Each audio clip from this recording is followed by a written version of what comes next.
ఏపీలో ఓట్ చోరీ జరిగింది నిజమే అంటున్న టీడీపీ పార్టీకి చెందిన ఒక జర్నలిస్ట్. టీడీపీ పార్టీకి చెందిన జర్నలిస్ట్ అంటే టీడీపీ పార్టీకి అనుకూలంగా వార్తలు చెప్పే ఒక జర్నలిస్ట్ అన్నమాట. ఏపీలో ఓట్ చోరీ జరిగింది, కేంద్ర ఎన్నికల కమిషన్ తప్పు చేసింది, రాష్ట్ర ఎన్నికల సంఘం తప్పు చేసింది అని ఆ జర్నలిస్ట్ చెప్తున్నారు. ఇంతకీ ఆ జర్నలిస్ట్ ఏం మాట్లాడారు అనేది కూడా మీకు ఒక్కసారి ఈ వీడియోలో చూపిస్తాను.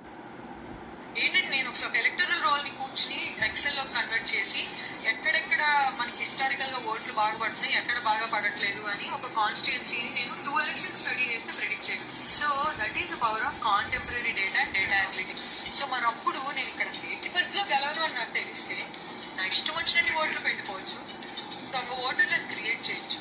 వాళ్ళకి ఎలక్షన్ కమిషన్ ఏమంటుందంటే దొంగ ఓట్లు ఉండుండొచ్చు, అందులో వాళ్ళందరూ వెళ్ళి ఓటేసారని గ్యారెంటీ ఏంటి అంటే సెలక్షన్ అలా అనొచ్చా? దొంగ ఓట్లు ఉండకూడదు అని కదా అనాలి. సాయంత్రం 5 నుండి అప్పటిదాకా 50% ఉన్నట్టు ఓటు, ఈ ఎలక్షన్ క్లోజ్ అయ్యేది 6. అప్పటికల్లా 70% అయిపోతుంది గవర్నమెంట్. 20% మంది ఎలా ఓట్లేస్తారు గంటలో? అండ్ దీనికి సీసీటీవీ కెమెరాలు ఇవ్వరా మీరు? ఫుటేజ్ ఎలక్షన్ కమిషన్ ఆర్డర్ ఏంటంటే సీసీటీవీ ఫుటేజ్ 48 గంటల్లో డిలీట్ చేసింది. అంటే డెమోక్రటిక్ కదా. చూశారుగా, ఓట్ చోరీ గురించి ఒప్పుకున్న టీడీపీ పార్టీకి సంబంధించిన అనలిస్ట్ స్వాతి. ఈమె టీడీపీ పార్టీకి అనుకూలంగానే మాట్లాడుతూ ఉంటారు, అందుకే టీడీపీ పార్టీకి సంబంధించిన అనలిస్ట్ అని అనటం జరిగింది. కానీ జర్నలిస్టులని ఒక పార్టీకి ఆపాదించడం నిజంగా తప్పది, కానీ ఆపాదించకూడదు. కానీ ఇక్కడ ట్రోలింగ్ చేస్తున్నారు. టీడీపీ పార్టీకి అనుకూలంగా మాట్లాడే జర్నలిస్టే రాష్ట్రంలో ఓట్ చోరీ జరిగింది, 5 గంటలకి 50% ఉన్న ఓటింగ్ 6 గంటలకి 20% పెరిగిపోయింది, 70% అయ్యింది. ఒక 1 అవర్లో, ఒక గంటలో ఎలా 20% ఓటింగ్ పడుతుంది అని ఆ అనలిస్ట్ అనటం మీరందరూ కూడా చూశారు.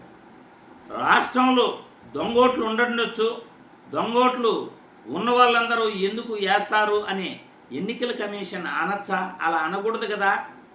సీసీ కెమెరా ఫుటేజ్ ఉంటుంది కదా, సీసీ కెమెరా ఫుటేజ్ 48 గంటల్లో డిలీట్ చేసేసారట. అది కూడా అనలిస్ట్ మాట్లాడుతున్నారు.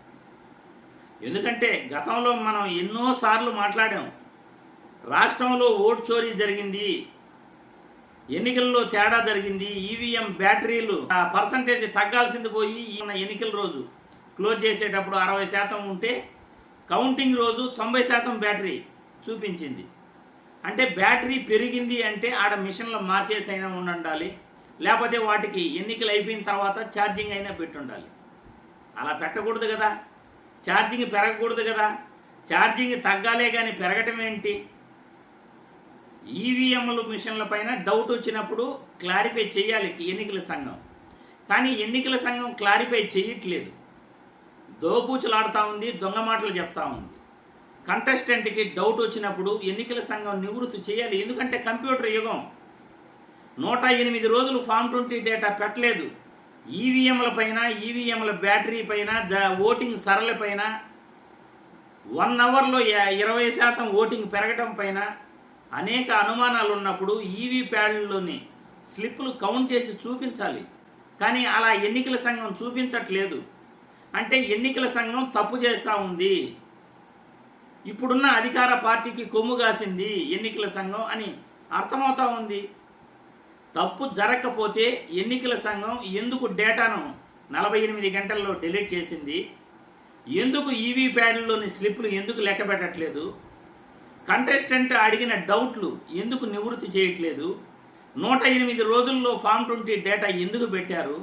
వారం రోజుల లోపల పెట్టాల్సిన డేటా, 2-3 రోజుల్లో పెట్టాల్సిన ఫామ్ 20 డేటా, ఎన్నికల డేటాను ఆన్లైన్లో 108 రోజులకు ఆంధ్రప్రదేశ్లో డేటా పెట్టారు అంటే ఇందులో గోల్మాల్ జరిగింది, తప్పు జరిగింది, ఓట్ చోరీ ఆంధ్రప్రదేశ్లో జరిగింది అని క్లియర్గా అనలిస్ట్ స్వాతి గారు చెప్పింది మీరంతా విన్నారు.